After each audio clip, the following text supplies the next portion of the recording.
üstünlük verməyə çağırıb.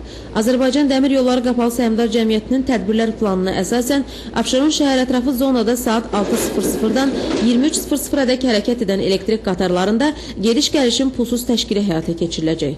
Xəyalə Məmmədova, Tofiq Ağayev xəbərlər.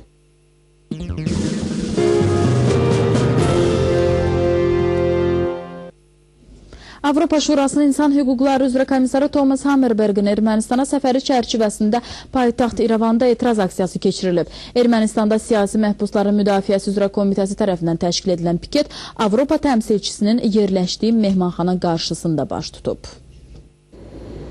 Paytaxt İrəvanda keçirilən piketə sabiq siyasi məhbuslar və müxalifət nümayəndələri qatılıblar. Onlar bu aksiya ilə Ermənistanda səfərdə olan Avropa Şurasının İnsan Hüquqları üzrə komissarı Thomas Hammerbergin diqqətini siyasi məhbuslar məsələsinə yönəltməyə çalışıblar.